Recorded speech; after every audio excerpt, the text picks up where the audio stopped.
Carregando. Show, começou a gravar. Podem Perfeito. ficar à vontade. Então, muito boa noite a todos, todas e todes. Acho que a gente, antes de começar, né, a iniciar essa nossa oficina, a gente vai colocar alguns tópicos iniciais, enfim, em função de que a gente pretende, né, gravar essas aulas e disponibilizar. Então, a gente, enfim, né, solicita a autorização de vocês para, enfim, constar nessa gravação. Então, acho que eu já posso começar. Então, essa oficina de número 2 agora, a aula 2 dessa oficina, será mediada, né, pelo Bruno Zanetti, que é graduando em Engenharia Física aqui na URGS, e por mim, que sou graduando em História aqui na URGS, se Deus quiser, daqui a um ano formado. Então, inicialmente, a gente Acho que o João caiu. né?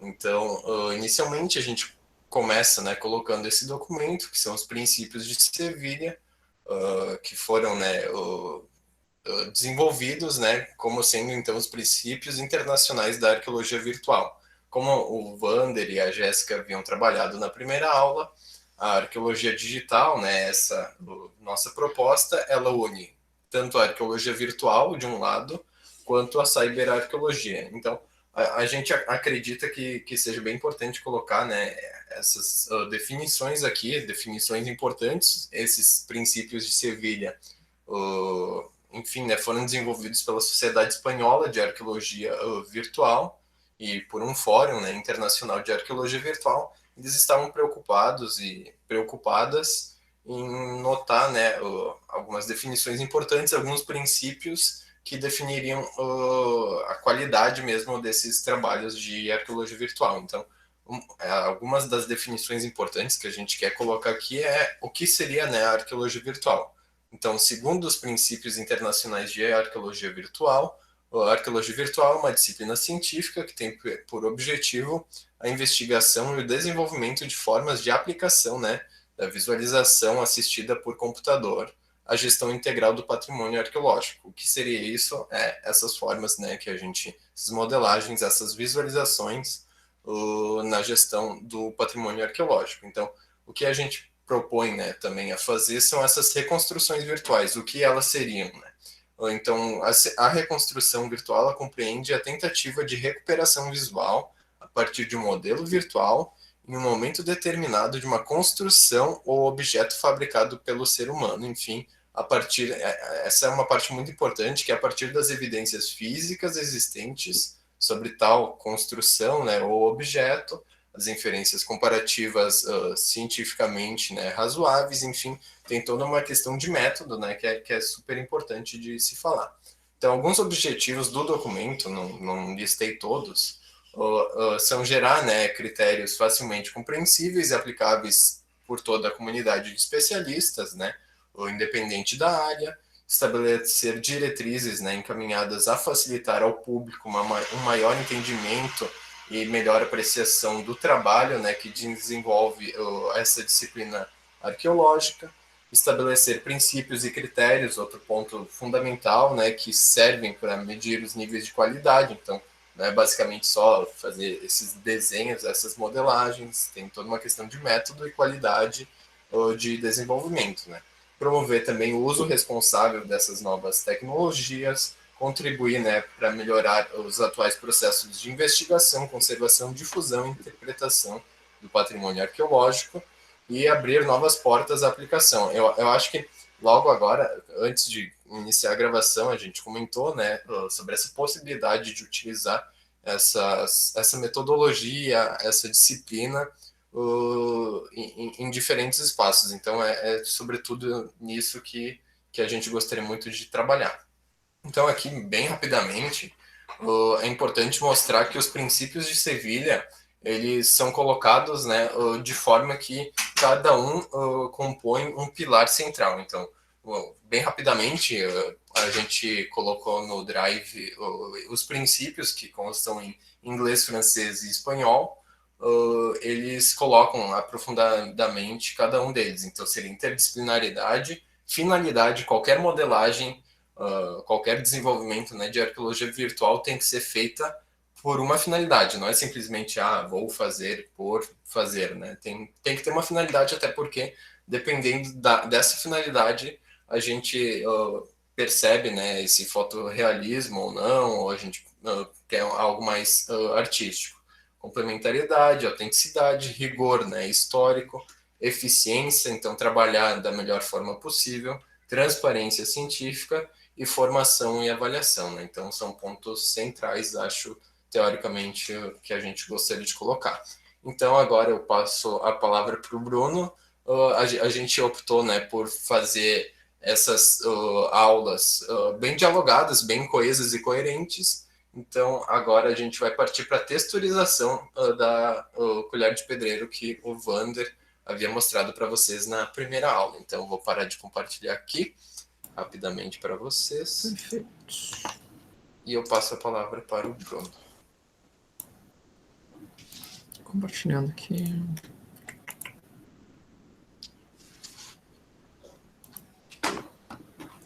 Vocês me avisem se foi.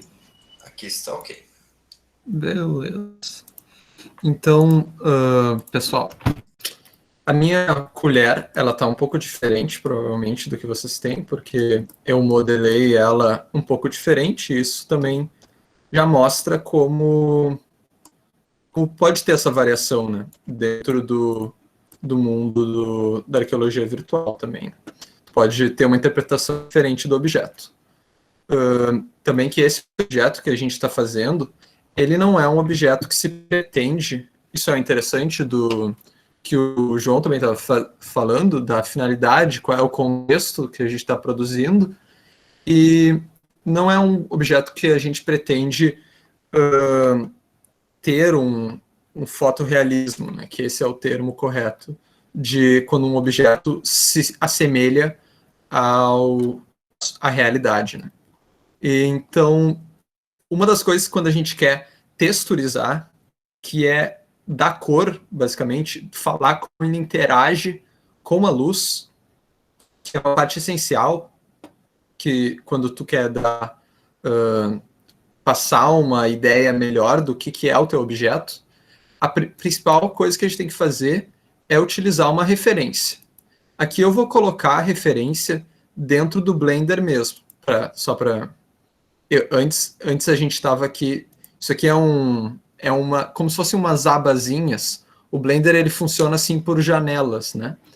Então, essa janela aqui, eu vou trocar da janela Outliner para a janela Image Editor, que é só para a gente poder ver uma imagem que eu vou usar como referência. Não tem necessidade de utilizar isso, vocês poderiam abrir a imagem pelo computador mesmo, né? Mas eu vou colocar aqui só para ser mais fácil. Então é só eu clicar Open e eu procurar onde eu coloquei e tá aí uma imagem referente, não é igual, né? Com certeza. Daria para fazer muito mais parecido, mas já dá para dar uma ideia do que é feito o nosso objeto. Então, essa parte aqui da frente, ela é de metal, também como esse bracinho também vai ser de metal. E essa parte que a gente usa para segurar, geralmente ela vai ser de madeira, né? Então a gente vai ter que pensar como que a gente vai fazer um objeto de metal, de madeira. Então, vamos começar. O Blender, ele tem essa aba aqui à direita. Na última oficina ela não foi muito explorada, mas tem várias informações aqui necessárias quando tu quer tirar usufruir totalmente do aplicativo. Mas a que a gente vai observar agora é a Material Properties, que basicamente é a propriedade do material. Então, vamos lá. Vamos criar um novo material clicando aqui, que tem New. Ou a gente também poderia clicar aqui nesse maisinho aqui, mas vamos clicar nesse New aqui. Então, criamos um novo material. Ainda não mudou nada, mas se eu fosse aqui eu já poderia mudar a cor dele. Se eu clicar com o botão direito aqui, eu cancelo a minha ação. Mas vamos lá. a primeira coisa que tu quer fazer, quando tu cria um novo material, e para tu não se perder, uma vez que tu vai ter muitos materiais, é dar um nome direitinho para o teu material. Então eu vou chamar esse material de metal. Então, agora ele já é um material que se chama metal. E como é que funciona a gente criar um material? Aqui eu estou mexendo a rodinha do mouse um pouquinho mais para baixo, com o mouse em cima, né? Se eu coloco o mouse em cima dele, eu tenho influência sobre essa parte. E como eu estava falando, aqui tem a base color, mas a gente não vai ainda mexer muito nela. Ela é basicamente a cor do teu objeto. A gente ainda não vai mexer muito nela. Aqui tem o surface, que é uma coisa mais complicada, que tu vai usar para pele, então não é muito para essa nossa aplicação aqui. O que a gente está procurando é o metallic, porque o nosso objeto ele é metálico. Então, o que a gente vai fazer? Vai aumentar esse metálico. Agora ele fica com ele fica mais ou menos parecendo um metal. Claro que não... Ele fica com essa aparência de metal. Outra coisa que a gente tem que observar, que é bem importante, é a roughness. Essa roughness, ela é muito importante por causa que ela basicamente controla o quanto teu objeto é parecido como um espelho, né? A gente está vendo que ele tem umas árvores aqui, mas isso é o fundo padrão assim que o Blender reflete, mas dá para ver que tem o objeto ali atrás, né? Então, se eu deixo o roughness igual a 0, ele parece um espelho. Mas se eu aumento um pouquinho, ele fica mais opaco. Então, esses são os principais, o metálico e o roughness. Basicamente, os outros também são úteis, né? Mas eu recomendo a gente, se você quiser mexer, talvez explorarem mais profundamente em tutoriais específicos, né? Mas, tá.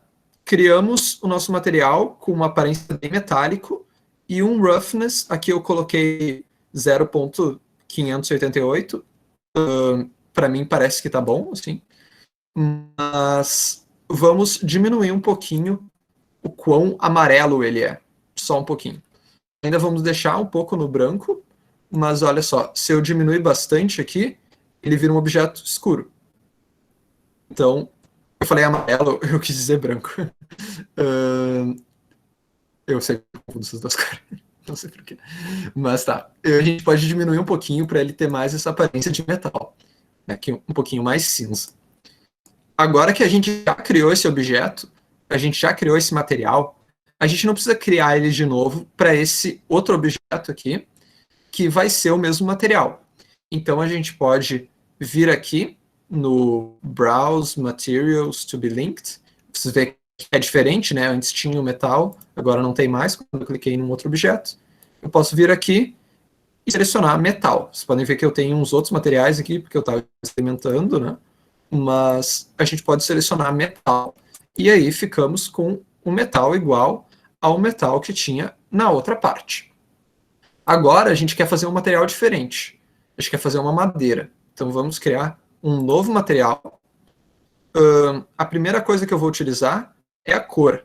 E para uma coisa que a gente pode fazer que é interessante ter essa imagem no Blender mesmo, é colocar nesse conta-gotas e qualquer lugar que a gente pegar do Blender, por exemplo, se eu tentar pegar essa linha vermelha aqui, será que eu consigo?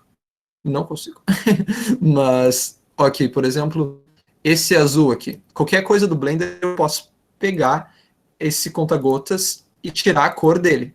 E para isso que também eu coloquei para pegar essa madeira desse aspecto, né? Um pouquinho mais que a gente pode melhorar essa madeira é talvez aumentar o roughness dela, que quando a gente aumenta, deixa ela mais opaca, o que faz sentido, porque a madeira ela não é tão reflexiva como o metal. Aqui a gente também tem esse outro pedacinho, que eu também vou colocar metal. Inclusive eu fiz a coisa que não deveria, eu tinha que ter dado nome, né? Madeira. Então aí a gente tem o nosso objeto. Uma coisinha que eu quero só explicar rapidamente para vocês é que tem... Eita, travou meu Blender. Espero que vocês estejam me ouvindo ainda. Tá bom. Travou o Blender e foi. Mas talvez o João possa explicar. Eu tinha acabado mesmo, era só aquilo ali mesmo. Mas daí só explicar o Shade Smooth e o Shade Flat. Perfeito.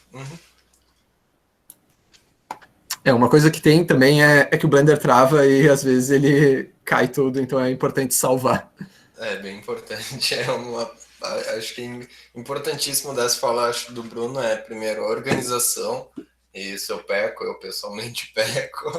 E esse aspecto de salvar, porque o Blender, enfim, costuma, dependendo da máquina, né, costuma exigir bastante dela. Então, vou aqui compartilhar a tela novamente. Todo o material que a gente está utilizando, tanto essa imagem de referência, quanto as outras que a gente vai utilizar agora, a gente colocou no Drive e vocês podem acompanhar por lá. Então, acho que bem fundamental. Agora, um aspecto que a gente vai modelar rapidamente, como o Vander falou, né, na primeira aula, a gente consegue modelar as coisas a partir de praticamente qualquer forma. Umas mais fáceis, outras mais difíceis, né? Então, a partir de agora, a gente vai conseguir modelar uma cerâmica. Essa cerâmica aqui é uma que, inclusive, eu fiz, né, o perfil 2D dela, é uma cerâmica taquara de indígenas proto-G, são os ancestrais dos atuais Caingangue aqui do Rio Grande do Sul. A gente vai utilizar ela, então, para fazer essa modelagem em 3D. Tá tudo certo aí? Tá dando para ver meu blend? Tudo certo. Perfeito. Inicialmente, aqui logo abaixo, vai aparecer, qualquer tecla que eu apertar vai aparecer aqui embaixo. Então, os atalhos, enfim, que eu utilizar aparecerão aqui embaixo, mas eu vou falando também as teclas, os correspondentes que a gente viu na primeira aula, né? Então, conforme a gente já tinha visto na primeira aula, essa é a viewport, né? A gente abre, sempre vai ter o clássico cubo. Normalmente, mesmo que a gente precise dele, normalmente tem até a piada interna que existe um universo paralelo com todos os cubos excluídos do Blender. Porque sempre que a gente entra no Blender, a gente deixa o cubo, mas exclui mesmo precisando dele. Então, inicialmente, para modelar, né, essa cerâmica taquara, a gente vai apertar aqui no xizinho. Pode ser de diversas outras formas, né? Eu particularmente gosto nessa versão de apertar no xizinho. Por que isso é importante antes dessa modelagem? Porque ela se centra em dois planos. Então, nessa forma aqui, a gente consegue ver tridimensionalmente, né? Vou até voltar aqui. A gente consegue ver todo o plano X, Y e Z, né? A altura, largura e comprimento. Nesse caso aqui, agora a gente consegue ver da mesma forma, mas a gente não altera tão livremente. A gente fica limitado, né? Aqui, ó, tô aumentando essas escalas.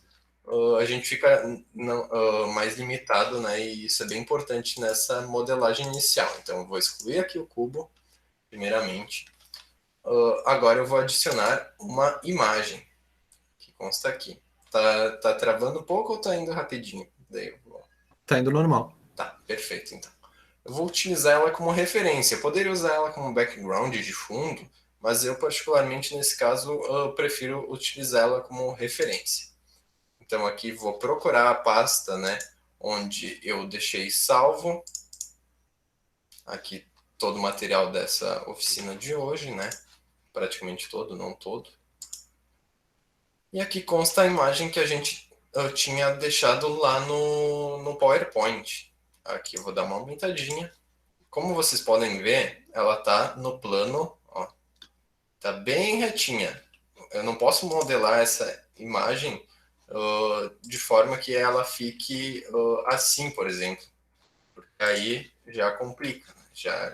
É importante sempre no Blender cuidar desses mínimos detalhes também. Então, vou deixar ela bem retinha.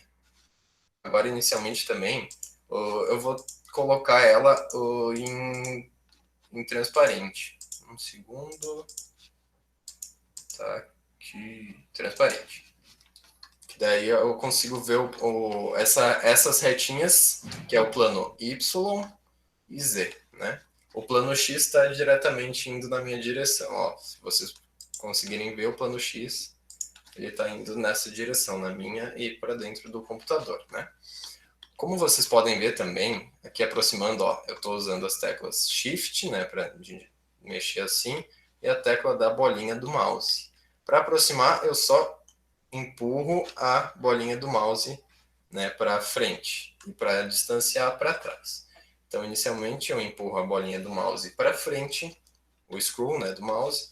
Aqui vou diminuir um pouco a opacidade para não ficar muito branco na minha cara também, né? E para, ao mesmo tempo, ver essas retas de orientação.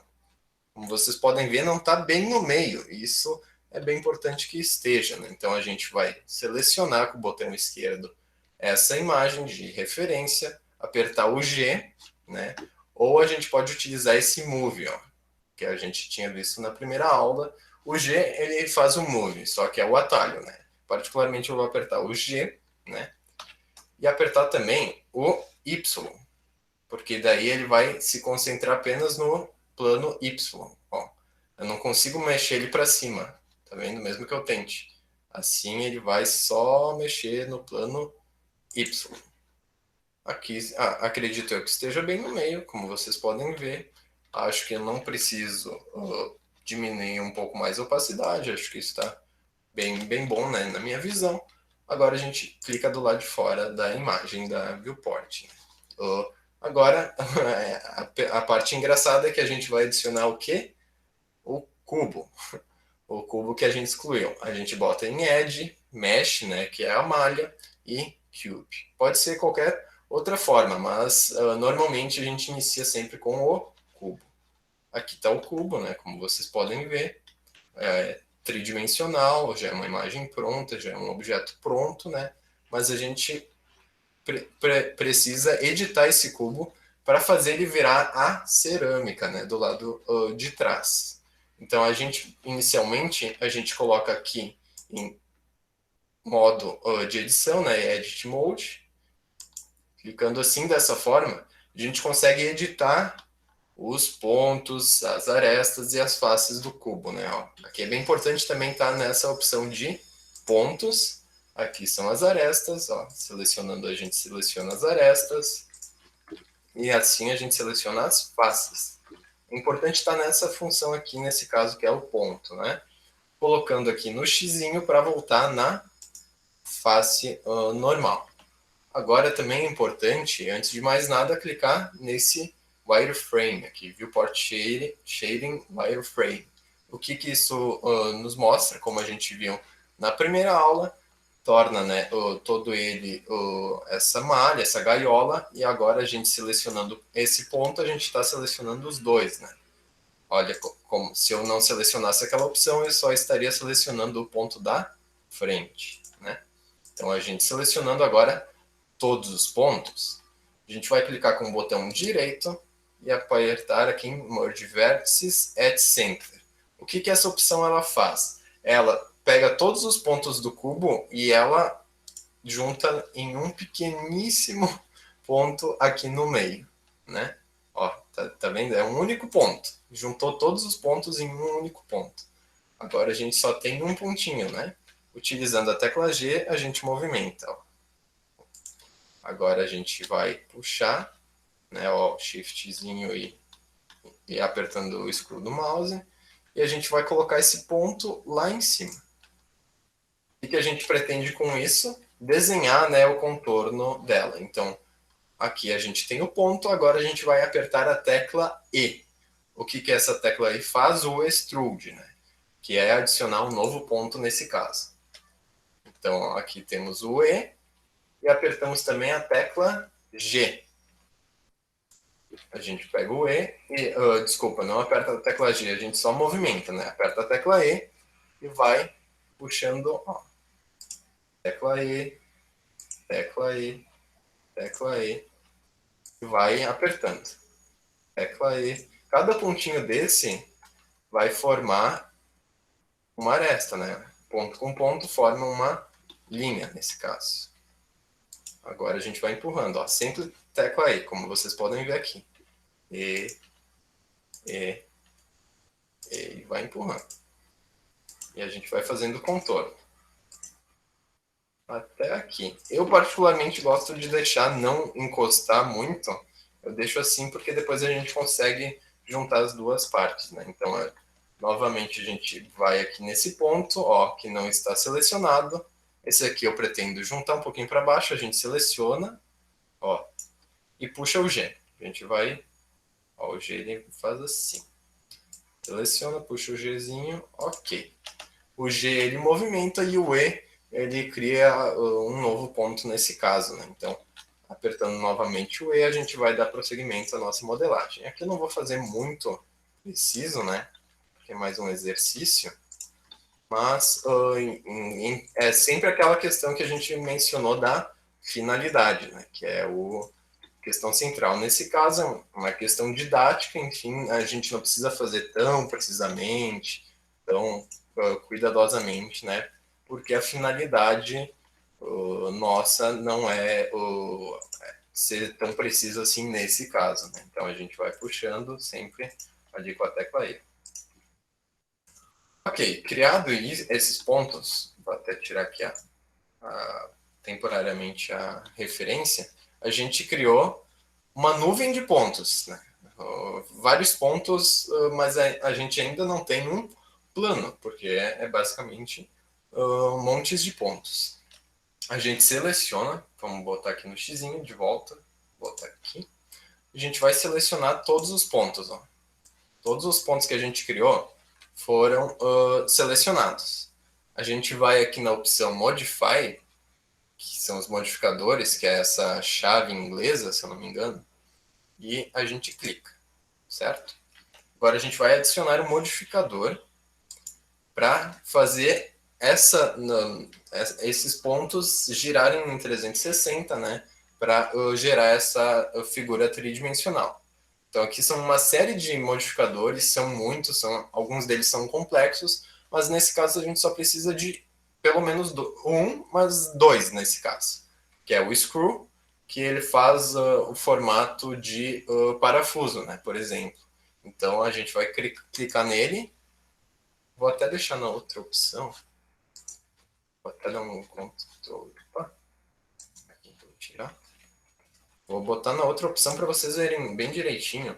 Até tirei da opção wireframe, ó, como vocês podem ver. Só deixa eu puxar um pouquinho para baixo. Aqui, perfeito. Selecionei todos, adicionar modificador e screw. Eu tirei do wireframe porque agora vocês vão ver o que ele faz, né? Olha, eu acho sensacional esse modificador, olha. Bom. Então ele transformou ainda não foi aplicado, como vocês podem ver, mas ele transformou aquela nuvenzinha de pontos, ele rodou em 360. Aqui a gente pode tirar, né, o 360, mas nesse caso a gente quer sim os 360, que é ele completamente, né? Então nesse caso a gente vai em Object Mode, né, que é o modo objeto, vamos aplicar, a gente pode aplicar agora, mas pode adicionar outro modificador. Nesse caso eu vou aplicar agora, né? Apliquei. O que isso faz? Agora, aquela nuvenzinha de pontos, ela está em 360. Ó. Não está basicamente só o contorninho, né? Outra parte importante, ó, como a gente não deixou um grudado no outro, ficou esse buraco embaixo, né? Então a gente pode botar nessa opção aqui, que é das arestas. Com a tecla Alt, a gente seleciona aqui, né, que seleciona todas as arestas e aperta a tecla F, que vai juntar essas arestas, né? Agora a gente pode selecionar a parte de dentro, né, que também ficou um buraco e agora juntou. Ok, temos a cerâmica, né? O Bruno solicitou, enfim, que eu mostrasse a função Shade Flat e Shade Smooth. O Shade Flat ele torna esse formato mostrando bem claramente, né, essas pontos, essas faces bem da forma como elas estão. O Shade Smooth ele torna elas, né, mais fletadas, mais lisinhas, né. A gente pode que dá para ver que tem certos pontos, né, parece que mais saltados, a gente pode resolver isso adicionando outro modificador, que é o Subdivision Surface. Né? Ó, sem ele e com ele. Então, aqui a gente pode alterar, mas nesse caso, acredito que para nossa finalidade está mais que bom. É interessante falar que esse modificador ele exige bastante do computador. Né? Exige bastante do computador. Nesse caso, tanto que essa forma aqui é justamente quando a gente tem muito processamento. Nesse caso, eu vou adicionar, aplicar, mas vocês não necessariamente precisam. Né? É interessante, mas o próprio Shade Smooth já dá uma boa trabalhada nele. Né? Então, vou aplicar nesse caso e olha a quantidade de pontos agora que ele tem em faces. Aqueles poucos pontos viram cada vez mais. É importante que a gente trabalhe nisso, né, em função também da finalidade. Agora a gente pode fazer a texturização dessa cerâmica. Né? Como o Bruno nos mostrou, em Material Properties, a gente adiciona, né? Vamos criar uma nova. Vou colocar aqui cerâmica. E temos diversas formas de fazer, né? Como o Bruno bem mencionou. A gente pode colocar aqui uma corzinha, né? Ó, qualquer cor. Nesse caso, a cerâmica ela tem essa cor meio marrom, meio amarelo queimado, meio... Acredito que assim esteja bom para minha finalidade, né? Aqui a gente tem, como o Bruno mostrou, o ruggedness, que é essa meio rugosidade, ó, quanto menos rugoso ele é, quanto mais rugoso ele é, né? Mais chapado, nesse caso, né? Mais lisinho. Aqui o especularidade, a forma como ele se porta diante da luz também, né? Outro aspecto bem interessante também. Nesse caso ele não é metálico, então não tem por que adicionar metálico, né? Vou deixar em 0. Que acredito que esteja bom para a minha questão. Essa é uma forma de modelar, mas a gente tem outras formas de texturizar, melhor dito. Aqui em Shading, a gente vai criar... Vou até aqui excluir esse material.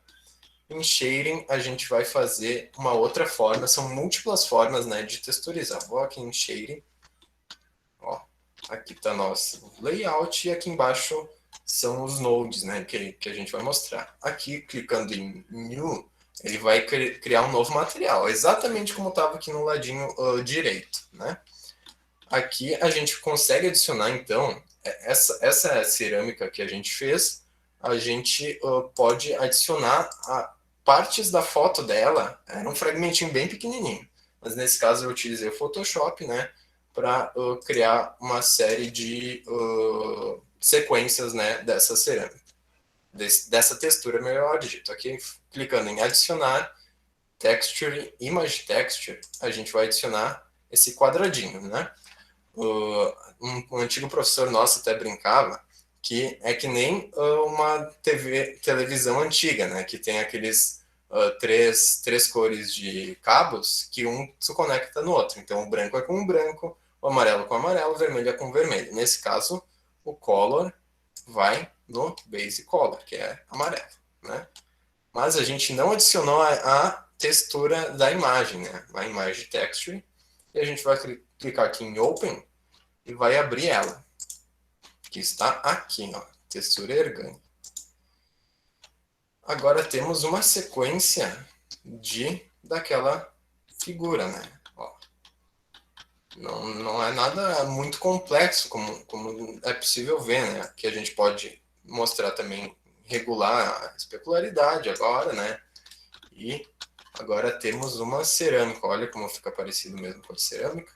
Aqui em Render a gente pode ver, ó, como ela já está bem bonita, né? A gente pode fazer outras coisas, né? Adicionando um addon, né? O addon é uma extensão, melhor dito, que a gente pode adicionar aqui em Edit, Preferences, né? E procurar. Nesse caso é o Node Wrangler. Ó, nesse caso eu já adicionei. aqui vocês clicam, né, para selecionar, depois fecha o Blender e entra novamente, ele vai estar ali. Então, o que ele faz? Ele faz com que a gente consiga mexer nessa textura, né, em outros parâmetros. Aqui a gente pode fazer a rotação, ó, dela. Aqui a gente pode alterar a escala, ó. Quando Aqui. clica Ctrl T, né? Acho que Ctrl T, isso mesmo. Não sei se apareceu ali, acho que não. Mas é Ctrl T, desculpa. Ali não acabou não aparecendo. Aí a gente pode mexer nessa localização. Nesse caso, a gente vai mexer um pouquinho na rotação. Ó. E agora ela já está bem mais consolidada. Ó. Existem outras formas mais complexas, mas a gente optou por não abordar. A gente pode mandar link, sim, né? De outras formas de modelar utilizando o UV, enfim. Mas nesse caso, a gente pode modelar também seguindo outros parâmetros, né? Usando o shading, vou até excluir essa parte aqui, né? E texturas já prontas. Existem sites, sim, que já tem texturas prontas, né? Que é o CC Textures, Blender, por exemplo, tem diversas texturas. O CC ali é a licença, né, de livre uso. A gente clica nele e aqui a gente vai ter diversas texturas, ó. Categorias. A gente tem diversas mesmo, muitas. Temos de chão, de pedra, de telhas, de árvores. Nesse caso, que a gente utilizou para fazer essa textura, que é uma cerâmica meio arenosa, eu utilizei esse aqui, que é o Ground 26, né? Que a gente já deixou pronto lá no Drive de vocês. Com aquele add-on, com aquela extensão, né, que eu mencionei, no Edit Preferences, a gente consegue clicar aqui, né, e apertar Ctrl Shift T. O que essa função faz, então? Ela vai pegar e vai juntar, ó, selecionando todos eles. São diversos parâmetros, né, que essa textura tem. Com essa tecla Ctrl Shift T, com esse atalho, a gente vai, ó, eu acho sensacional, porque ele facilita em muito o nosso trabalho. Ele vai gerar essa textura, ó, que realmente está muito bonita, ó. Como vocês podem ver, ele dá esse aspecto bem arenoso, né? E olha como ele já interage com a luz, né? Muito bem. Agora, uma última coisa, até para não me alongar muito mais, melhor dito. Aqui, esse é o mundo do Blender, né? Aqui de plano de fundo a gente não tem basicamente nada, né? Por enquanto a gente tem um objeto, a câmera, né? Como vocês podem ver aqui, essa é a câmera. Vou até clicar em Ctrl 0. Vou botar em G.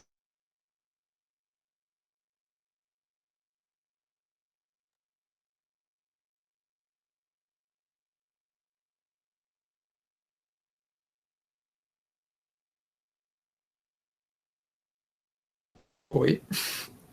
Alguém tá ouvindo o João falar ainda? Acho que ele travou, né? Acho que sim. Vou mandar uma mensagem para ele aqui no WhatsApp. Beleza. Mas então a gente já podem dar uma respirada, né?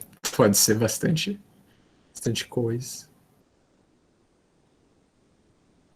Se tiverem tido alguma dúvida também, tem alguma curiosidade, vocês querem perguntar, podem perguntar também.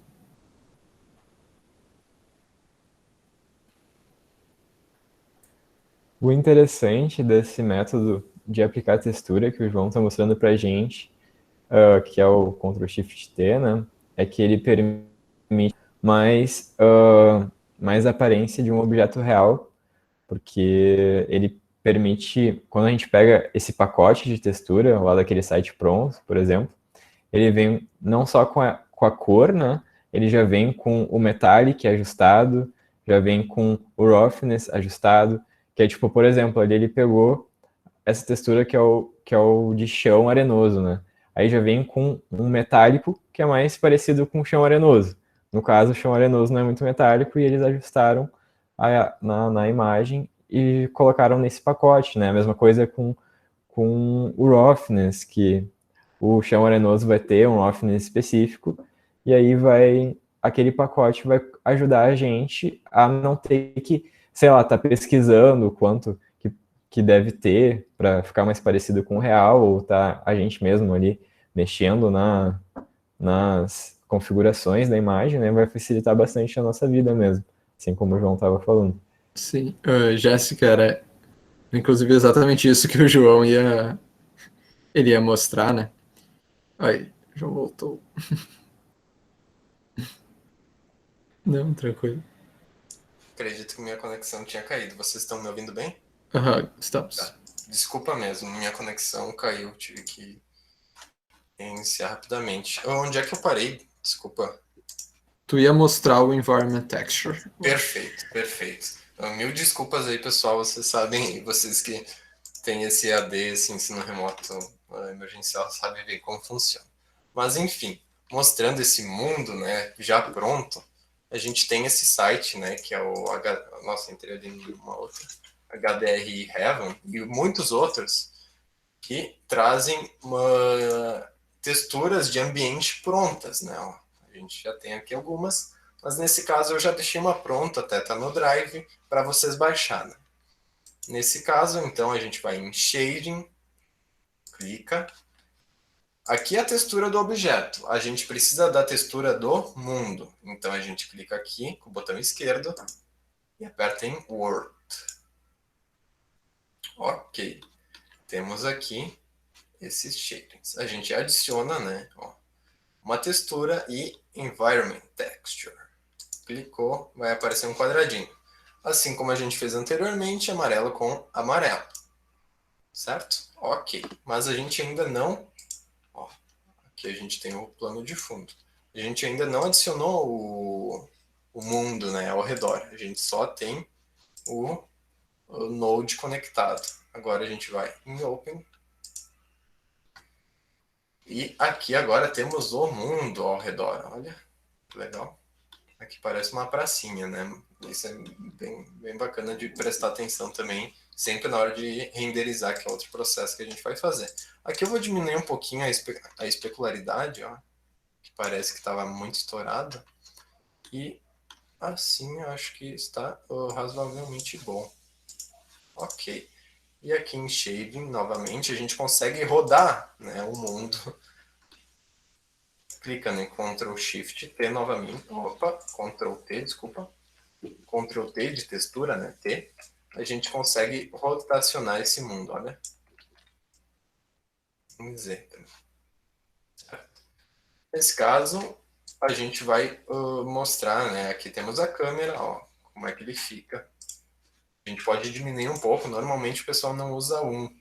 Eles diminuem um pouquinho para não ficar tão estourado, né? Essa influência do mundo no objeto. No layout, agora a gente tem a questão aqui. Vou apertar rapidamente F12, que ele faz a renderização. Né? O que é renderização? É uma série de cálculos, enfim, envolvendo o objeto, a luz, o mundo ao redor. Cálculos, enfim, que a gente não precisa entender muito, mas ele tira uma foto do objeto. Nesse caso aqui temos a imagem, a luz e o objeto e o plano de fundo. Vou apertar F12. Agora temos a imagem do objeto, né? Agora a gente pode salvar ela, imagem, save como, né? Save as, oficina e cerâmica. Vamos salvar aqui, cerâmica, oficina. Ok, agora a gente salvou essa imagem como se fosse uma foto mesmo, certo? Vou até abrir aqui essa imagem, área de trabalho, certo? Temos aqui a cerâmica da oficina, olha, como uma imagem mesmo, uma foto, né? Então, eu acho que é um aspecto bem interessante dessa forma. Aqui a gente tem outras imagens, aqui. Daí a gente pode rotacionar, pode fazer da forma que a gente quiser, né? Isso é a renderização. Aqui temos uma outra imagem de um outro objeto que a gente também já fez. Mas, enfim, eu acho que por hora é isso que a gente queria mostrar, né? Nesse aspecto da cerâmica. Peço mil desculpas que minha conexão travou, enfim, qualquer dúvida podem deixar aí nos comentários que a gente vai dar uma olhadinha. Agora a gente já modelou, né, a cerâmica, já falei de environment, né, que é esse mundo externo, já renderizei, já mostrei ali rapidamente as luzes, enfim, essa textura, né, ó. E agora o Bruno ele vai mostrar como modelar uma moeda, né, por exemplo. Então a gente já modelou essa colher de pedreiro, a cerâmica já pensamos ali o environment, os modificadores um pouco, e agora o Bruno vai modelar essa moeda rapidamente. Vou aqui parar de compartilhar para o Bruno dar prosseguimento. Então, tá. Essa moeda é uma moeda do... Talvez o João possa dar uma introdução na moeda aí, enquanto eu... Perfeito, perfeito. Essa O João tem o livro moeda... das moedas. Não, embora seja muito fã de moedas, tem até uma coleção numismática, enfim. Essa moeda, enfim, é uma moeda do Império, né, do Brasil, segundo reinado e tal. E aqui no centro de Porto Alegre, a gente, né, do Ergani, a gente modelou uma moeda muito similar, que foi encontrada aqui. E é bem interessante, né, pontuar.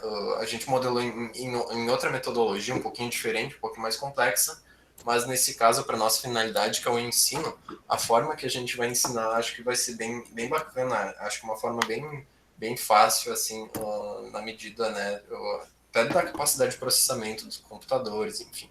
Então, caso vocês queiram depois saber um pouquinho mais dessa moeda, eu posso falar, mas acho que pro foco da nossa disciplina agora é esse. Isso. Então tá, pessoal. Vamos modelar as moedas. Para fazer de uma maneira bem fácil, a gente precisa também de outro addon, mas é bem fácil de encontrar ele. É só tu ir aqui em cima, no terceiro, né, porque tem o botãozinho do Blender, no terceiro botãozinho, tu vai clicar em Preferences, e daí tu escreve, aqui eu escrevi uma coisinha, então vou clicar aqui, mas se tu escrever imagem, pode ser, nem precisa terminar, já vai aparecer essa primeira opção, que é Import Images as Planes. Então, vai estar desselecionado para vocês selecionam. Isso eles colocam no Blender para tu não vir com um arquivo, digamos assim, tão grande, né? Às vezes em alguns projetos tu vai precisar disso, outros tu não vai precisar. Então eles podem fazer dessa forma que quem precisa disso vai lá e seleciona, né? Então, o que isso permite? Se eu for aqui em Edge, olha, inclusive se eu boto o meu botão em cima do Edge, aparece o atalho, que é Shift A.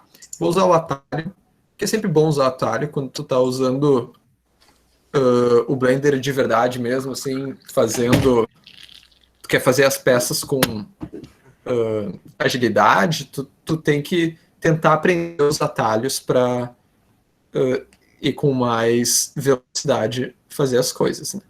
Mas não precisa, pode ir ali no Edge. Mas a gente vê que tem na opção Image, a opção Image as Plane, que vai nos dar uma imagem como se fosse um plano, né? A gente pode vir aqui só para mostrar como é que é um plano. É um plano assim, que a gente pode modificar normalmente. Então vamos aqui, Shift A, Image e Image as Plane, que abriu todas as minhas pastas, mas eu vou ir no desktop, né, que é onde eu tenho as minhas imagens, e eu vou selecionar as duas ao mesmo tempo, inclusive, se eu clico em uma, depois clico Shift na outra, selecionei as duas ao mesmo tempo. Aqui tem vários parâmetros que tu não precisa se preocupar, e tu clicar em Import Image as Planes. Então aqui tenho duas imagens, elas estão escuras por causa que eu estou na forma de visualização que não tem textura, mas se eu for para a próxima, a gente vê elas com textura, as duas bonitinhas aqui. O que eu vou fazer? Primeiro, eu vou Bruno, ajeitar. só te interrompendo um pouquinho, não sei se está muito travado, não sei se é só para mim. Deu uma travadinha agora mesmo. Tá. Talvez o João queira fazer, então. Não sei se tu tá com as moedas aí. Também. Tanto faz pra mim. Ou eu posso compartilhar aqui e tu vai me dando os comandos também. Pode ser também. Pode ser? Tá. Beleza. Se tu tá com as texturas aí. Uhum. Eu Deixa eu vou compartilhar minha tela aqui.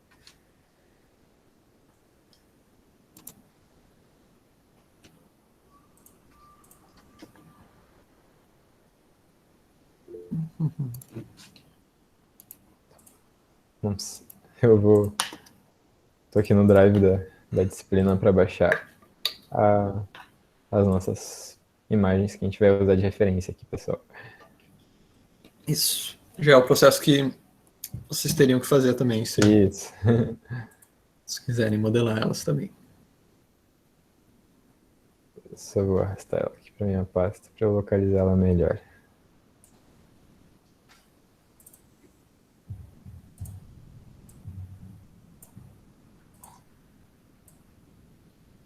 Tá. Pronto, estamos no Blender.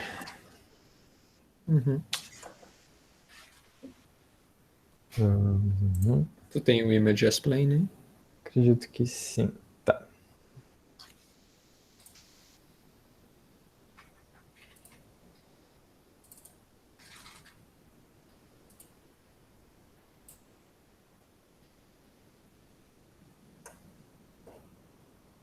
E já ficaram no eixo Z também. Então, certinho. Mas se não tivessem ficado, daí era só ter colocado elas viradas para cima, né, com a rotação.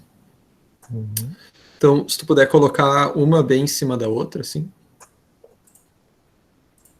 Talvez a de baixo. Isso aí. Essa aí seria a de baixo, né? Então colocar ela um pouco mais para baixo da outra, na verdade. Isso. Aí tá bom. Uma coisa que a gente também não falou é que sempre é interessante tu saber as medidas que teu objeto tem na vida real, né? Estão acessando o mesmo alguém simultaneamente. Não sei se eu entendi a pergunta, Jéssica, mas tu diz no Google Meet ou no Blender? No Blender, acredito eu. Ah, tá. Não é só por causa. Tu quer falar, Jéssica? Pode falar.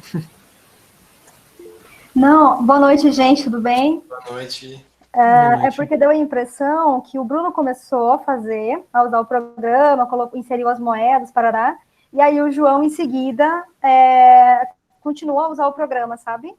Pareceu que vocês estavam simultaneamente no mesmo programa. Eu queria saber se isso é possível. Sim. Não sei se eu entendi errado, às vezes eu compreendi errado também. Não, é que o que na verdade aconteceu é que ele fez os mesmos passos que eu, né? Até para mostrar que o programa é igual para todo mundo também. Mas não tem como tu fazer uma forma assim de colaborativamente editar. Acho que essa era a pergunta. Né?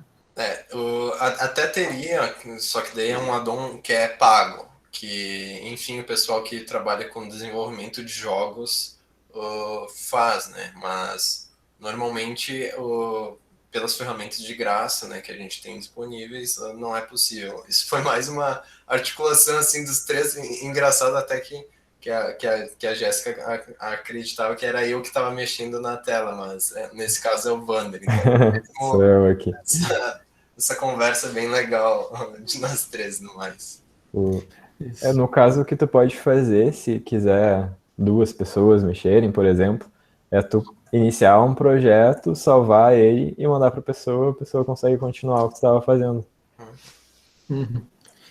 Isso, inclusive, é importante, vamos ensinar como é que se salva, Wander. Só para...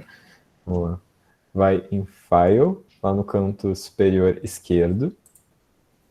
Vai em Save As. Aqui eu vou na oficina. Digita o nomezinho para a gente não se perder, né? Moeda oficina.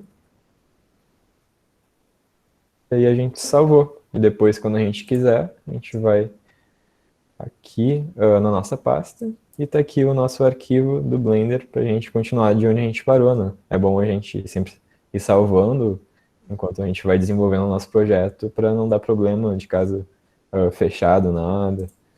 Mas coisa básica de quem mexe em qualquer plataforma aí para fazer trabalho, né? Sim, perfeito. Então tá, vamos seguir. A gente, se tu puder adicionar um cilindro.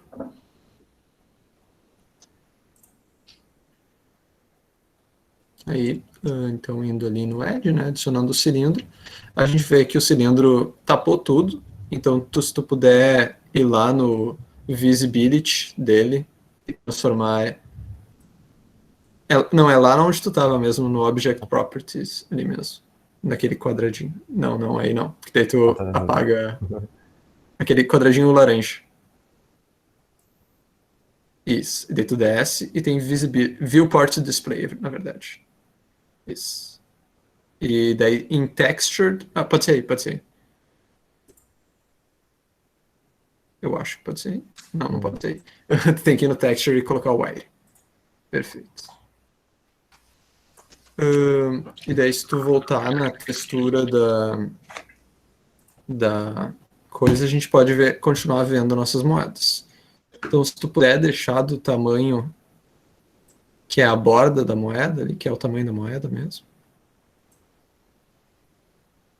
Não precisa ser algo muito perfeito também. Mas na hora que se a gente quisesse fazer com o detalhe mesmo, a gente teria que dar uma trabalhada, talvez até entrar no Edit Mode da moeda para fazer ela bem direitinho. Mas eu acho que assim tá bem direitinho. Uhum. E agora tu tem que dar uma olhada na de baixo. Na verdade, acho que tá maior. Deixa eu ver a de cima aí. Eu acho que, na verdade, tem que... Não tão sim. Tem que dar uma ajeitada. Aí tá bom. Perfeito. Agora tu ajeita de baixo para ela ficar do tamanho. Tu ajeita ela, né? Não ajeita o cilindro. Porque senão tu vai estar mudando e tu vai sair num loop infinito que tu muda uma e não muda e muda outra. Então é isso. O Wander vai ajeitando. É um processo meio que tem que ter cuidado. Acho que assim tá bom até. Então tá. Então, agora que a gente tem o nosso cilindro ajeitadinho entre as duas moedas, isso já garante que as duas moedas vão ter o mesmo, as duas faces da moeda vão ter o mesmo diâmetro, né? Porque o que a gente vai fazer é utilizar o cilindro como se fosse um objeto de corte.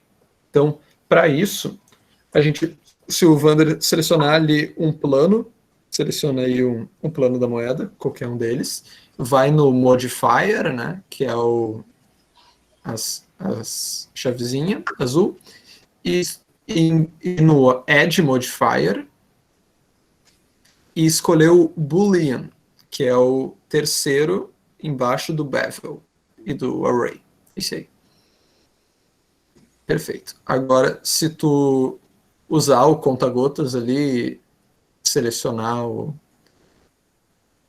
objeto, a gente vai ver que fez o contrário do que a gente quer. Porque ele cortou e deixou a parte de fora aparecendo. Então, tu vai ter que trocar ali, em vez de difference, vai ser intersection ou intersect. Perfeito. Isso daí. Então, se tu puder mostrar de cima e ver que a nossa moeda agora já tem um aspecto mais de moeda. Agora fazendo a mesma coisa para o plano de baixo também, né? Eu aplico, né? Não aplica ainda, eu acho. Não? Tá. Só depois tu dá um... esse negócio do aplicar ou não aplicar é que uma vez que tu aplica, ele é permanente, né? Se tu ainda não aplicou, tu ainda pode modificar com muitas coisas, tu pode arrastar para o lado e ela não vai ter sido permanente. Essa é uma forma de modelagem não destrutiva, que é como se chama. Então tá, aí a gente já tem uma quase moeda, só que o que falta é as bordas, né? Uma coisa que tu pode fazer então, Wander, é pegar o cilindro e duplicar ele, né? Duplicar ele com Shift D. Duplicou? Deixa ele parado onde ele estava mesmo. Se tu clica com o botão direito, ele vai ficar parado onde ele estava. E agora tu pode achatar ele no eixo Z.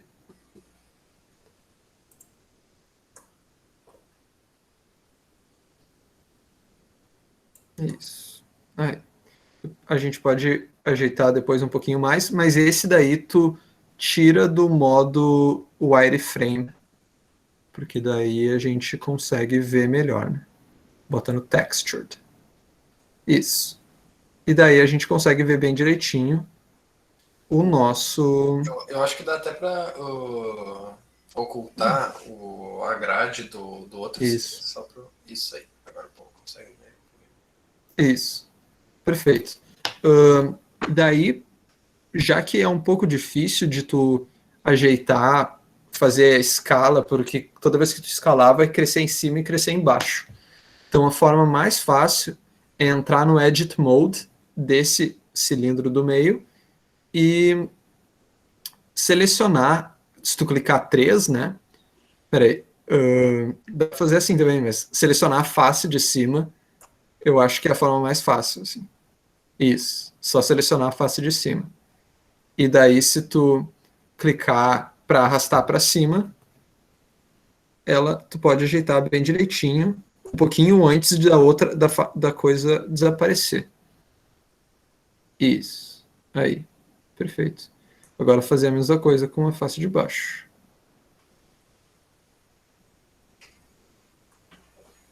Deve ali. Aí. Pô.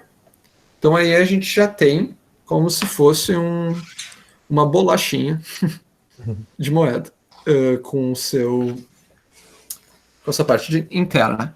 O que a gente então precisa fazer também é fazer essa parte do lado, ter a mesma cor do que as partes superiores. Então, tu pode adicionar um material nele aí, Wander. Desculpa interromper. A Jéssica aqui perguntou e o outro cilindro ocultado. Ah, sim. É isso que a gente está fazendo, né? Uma forma não destrutiva, mas se tu quiser, a gente pode aplicar já, ou pode nunca aplicar e vai estar tudo certo. Ele vai estar ocultado, mas eu acho que é mais fácil a gente aplicar, então, e a gente pode até deletar ele. Só que daí tem que aplicar o boolean, tu tem que selecionar os planos e aplicar o boolean, que é aplicar o modificador. Agora, uma coisa que tu pode fazer, Wander, é pegar a moedinha e passear com ela para ver que ela vai ficar agora para sempre assim. Tipo, pegar um dos planos, né? Mostrar que antes, se a gente mudasse de lugar, ela só ia aparecer naquele cilindro, né? Agora ela tá livre, assim, para ser essa moedinha. E o Wander já deletou aquele outro cilindro que tinha. É bem isso que tu colocaste. Ela não é mais útil agora porque já foi aplicado o modificador, né? Que fez esse chanfre, esse corte. Isso. Tá bom. Agora é só adicionar um material marronzinho que pareça com o objeto. E tu vai lá em novo. Pode selecionar a partir disso. A textura. Que eu acho que aí tu pegou num lugar onde ela nem ficou marronzinho. Deixa eu ver. É verdade.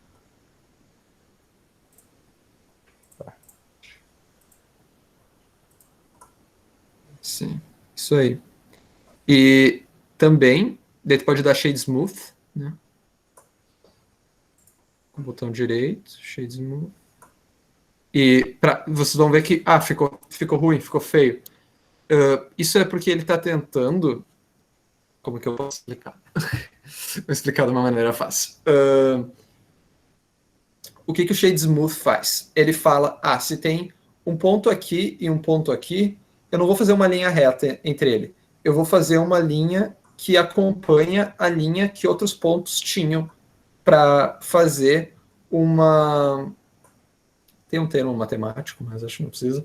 Para fazer uma superfície mais redonda. E o que está dando esse problema? Aí tu chama problema de shading. É que no ângulo de 90 graus que o cilindro tem, ele está tentando fazer essa abordagem de deixar mais redondo. Então, o que é que a gente pode fazer para evitar que isso aconteça? Wander, se tu for ali no canto direito e clicar no verdinho, que é um triângulo verdinho, e tu clicar nos normals ali embaixo, e tu clicar no Auto Smooth, esse problema vai embora e a gente fica com aquela superfície bonitinha que a gente queria. Porque o que isso está fazendo? Ele está falando ali que tem um ângulo, né? 30 graus.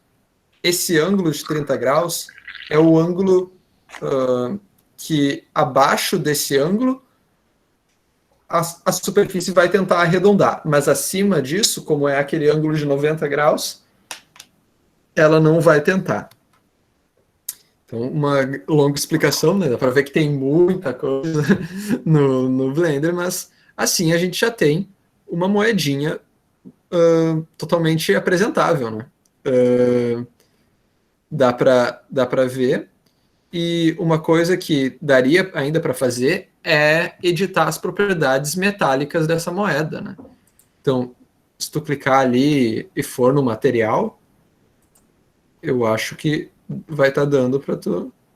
tu pode aumentar o metallic dela, fazendo ela parecer mais metallic.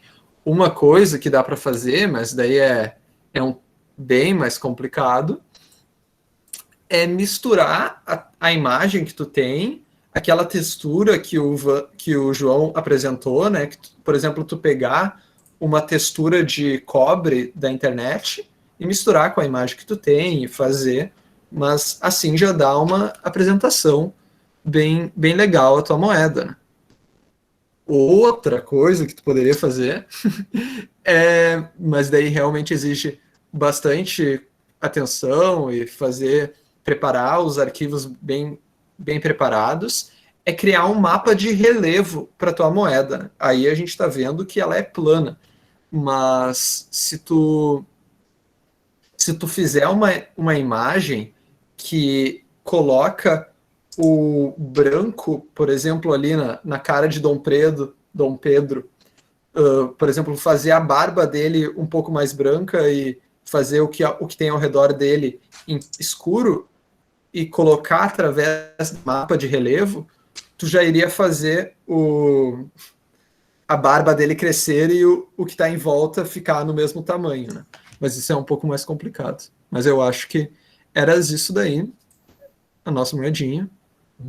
Isso aí, Jéssica. Eu vou até compartilhar rapidamente, só para dar uma ideia. Eu só queria fazer um comentário rapidinho, João. Aproveitar que a gente está aqui na moeda. Que aí, no caso, a gente não foi atrás aqui da largura da moeda, né? Mas a gente pode... por conta que a gente está fazendo um exercício aqui para mostrar para vocês, né? Mas a gente poderia inserir aqui dentro necessariamente o tamanho certinho dela, que a gente foi de forma mais livre, né? E também, no caso aqui, eu não sei se essa moeda, no original, ela é assim com o verso e o anverso, tipo, nesses ângulos, ou se um lado é virado. Não sei se sabe, João. Na verdade... Tem as duas, eu acho. Nessa de 1869, eu não conheço.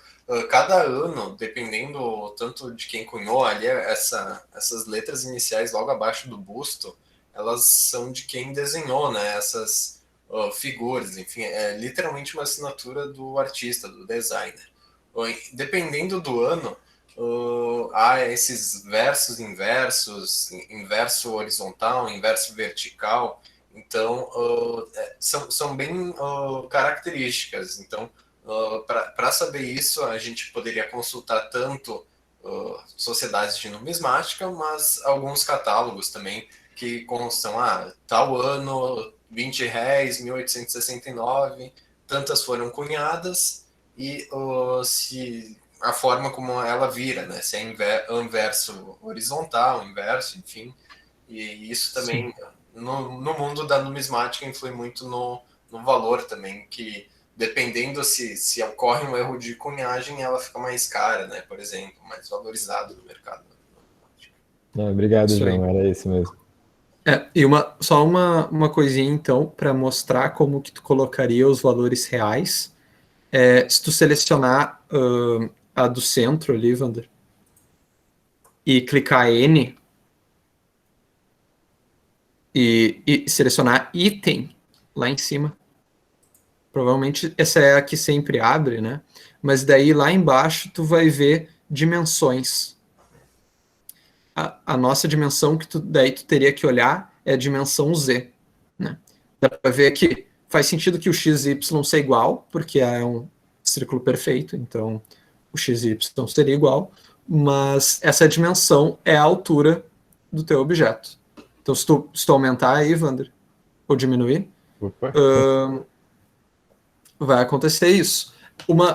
Aí a gente está fazendo uma coisa bem livre, a gente não tomou cuidado com as medidas. Mas se tu for fazer uma coisa que realmente vai ser aplicada, é interessante tu sempre procurar fazer com medidas reais, né? Então, colocar aí, se o objeto tem 15 centímetros, tu coloca ali 15, pode até colocar cm, que ele entende. O interessante também, ali a Jéssica está perguntando, e se quiséssemos modificar o verso, como faríamos? Só uma ideia. Daria para utilizar até o Paint, ou o Photoshop, ou o Inkscape, ou o GIMP, que são softwares de graça, esses últimos, para fazer essa edição dessa imagem, né? E posteriormente colocar dentro do Blender, salvando ela em PNG ou JPEG, em formato de imagem, e colocar como a gente ensinou ali no Add e imagem as plane, né? No caso, Bruno, daria para ajustar o tamanho certinho que tu fez no início do verso com o outro aí nas medidas? Exatamente isso. Tanto que o Blender é muito utilizado por arquitetos e arquitetas também para fazer aquelas Maquetes, né? dos edifícios prontos, mesmo os vidros, espelho. É bem interessante isso também. Era isso, acho que o João queria mostrar o mapa de relevo. Só E o a gente já pode. displacement, só para deixar mais claro, basicamente, o que seria como a gente tem tempo, a gente até achava que emanaria mais tempo, mas isso é bem bom que daí a gente consegue conversar um pouco mais com vocês. Vou aqui apresentar, vou abrir aqui, não quero mostrar minha área de trabalho, então vou abrir por aqui. Como o Bruno mencionou, aqui é uma medalhinha mesmo que foi encontrada numa escavação arqueológica aqui em Porto Alegre, né? Como o Bruno mencionou, a gente consegue dar essas características de profundidade. Então, o próprio Blender, ele reconhece que quanto mais branco consta essa imagem, mais saltada para o eixo Z para cima, né? Nesse caso.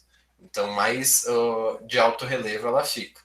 Quanto mais escuro, quanto mais próximo da cor preta ela consta, mais profunda ela está, né? Então aqui a gente tem essas inscrições, a gente consegue fazer. Esse é um processo bem mais complexo, enfim, a gente não vai ensinar aqui, a gente pode indicar vídeos, mas é um processo bem bacana que daí ao invés de fazer as faces chapadas, né, dessa forma totalmente lisa, a gente consegue dar um relevo, né, para ela, que eu posso até mostrar aqui posteriormente. Deixa eu ver aqui. Eu realmente não quero mostrar minha área de trabalho. Tá. Mas, enfim, eu vou mostrar. Dá pra ir no Sketchfab mesmo. Se quiser, eu Vou abro. no Sketchfab mostrar. No Aqui meu... a gente vai mostrar, até dando um spoiler da aula seguinte, a gente vai mostrar essa ferramenta do. Nossa, estou no Ergani, pesquisei Ergani. Do Sketchfab, que consta de diversos museus, o mesmo Museu Britânico, traz bastante artefatos em 3D. Vou clicar aqui nessa aqui, que eu modelei dessa forma, né, chapadinha, reta, e essa aqui. Ó, aqui é um... Eu tirei. Vocês estavam ouvindo ou... Não, não tá. Eu estava ouvindo a voz do Vander do nada, assim, então... mas, enfim, aqui é a forma como a gente mostrou. Vou até ver aqui um modo de inspeção, né? Ó, mostra que estava bem retinha, ó. Ela não tem uma profundidade, né? Ela tá reta. Nesse caso aqui a gente tem um réis, tal qual aquele outro lá, que a gente tem uma profundidade, olha aqui. Que interessante, né? Até colocar ali um modo de inspeção. Olha, aqui a gente tem uma profundidade. Então vai muito a respeito de qual a nossa finalidade, se a gente tem tempo, né, ou capacidade de processamento, enfim. Dessa forma emana muita capacidade de processamento. Emana muita mesmo, assim. Meu computador que tem uma placa de vídeo boa sofre de verdade com isso. Então vai muito da finalidade das condições que a gente tem mesmo, né?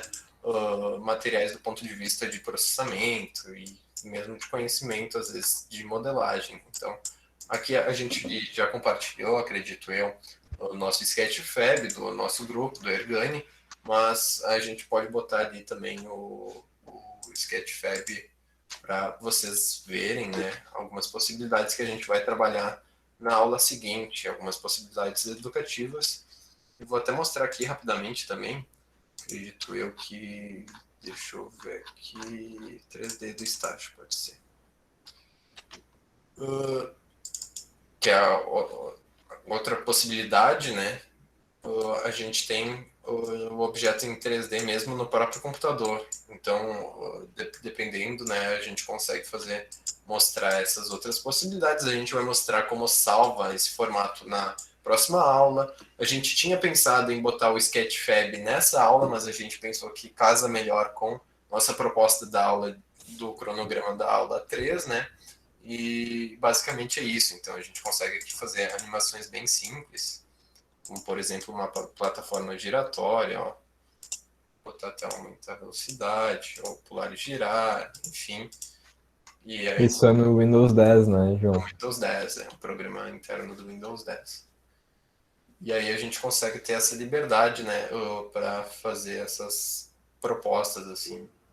E, enfim, não sei se é muita coisa essa aula, a gente sabe que foi muita coisa, foi desde modelagem, texturização, environment mesmo, renderização um pouquinho, a gente não vai entrar muito, porque realmente a gente quer mostrar que dá para trabalhar com o Blender de modo simples, conhecendo alguns atalhinhos, enfim, mas é sempre aquele velho ditado, né? Quanto mais a gente mexe, mais a gente aprende, né?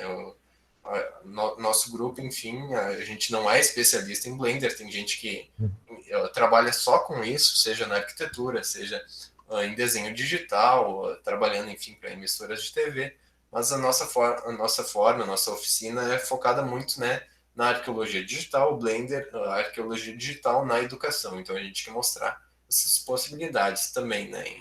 Enfim, agora a gente talvez possa passar para o slide final, que é basicamente o nosso logo, pensando nessa nossa atividade, né? Proposta, não é obrigatória, a gente sempre quis mencionar isso, né? Que a gente não sabe também condições, né, de processamento mesmo dos computadores, enfim, e mesmo as possibilidades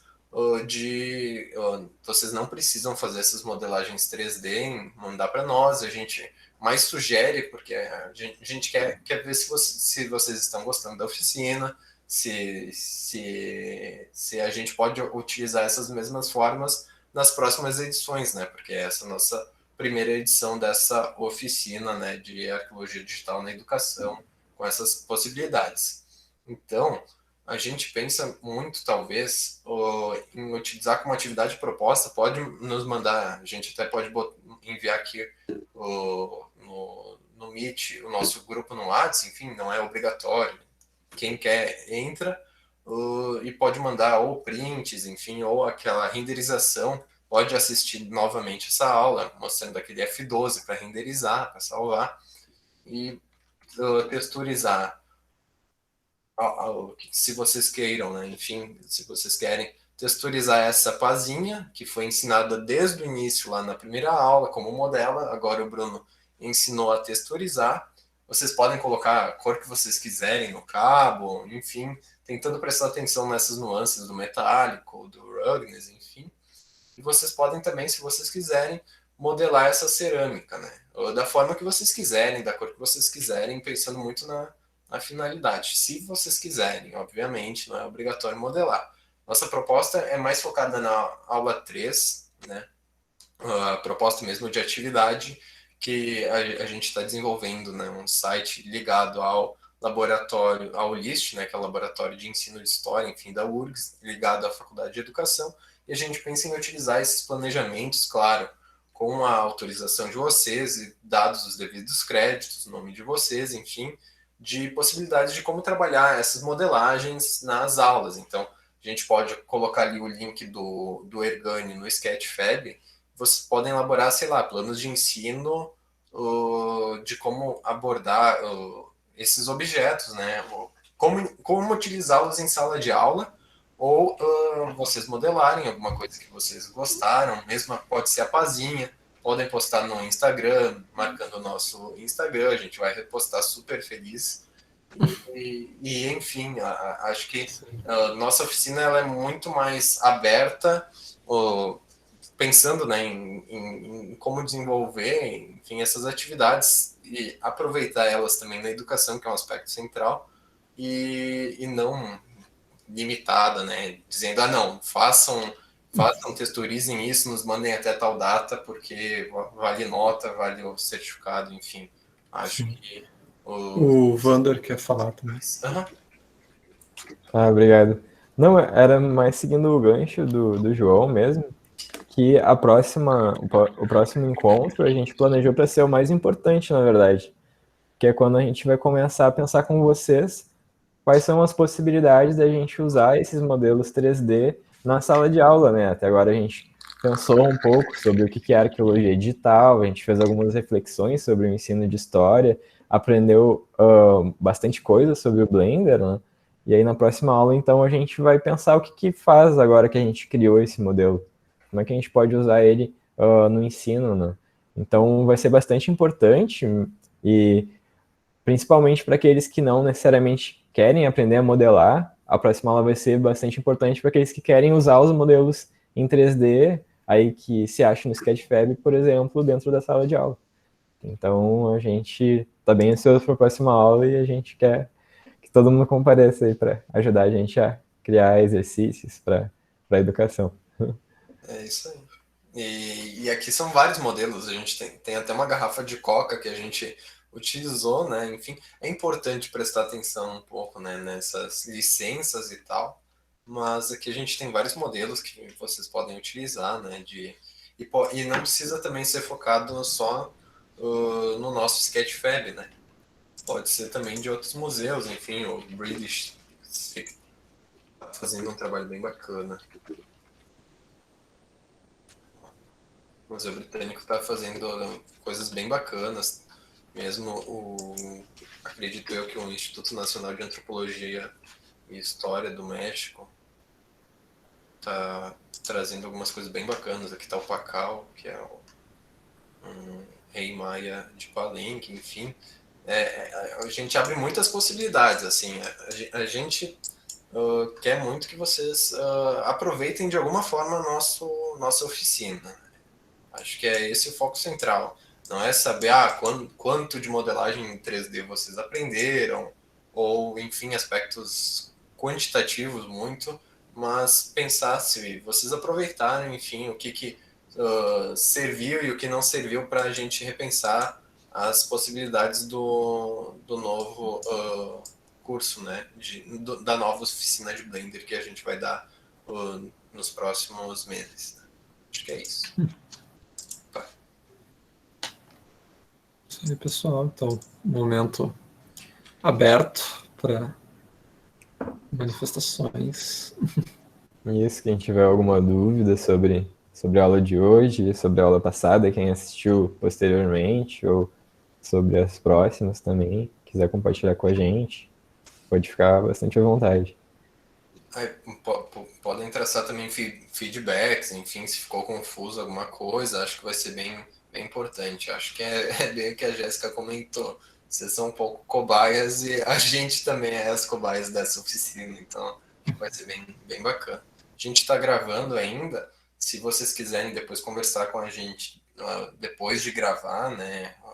Mesmo se quiserem abrir a câmera, sintam-se à vontade, enfim.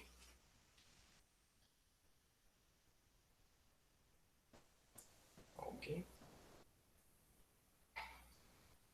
Acho que talvez a gente pode parar de gravar. Pode ser, eu vou finalizar a gravação por hoje, então.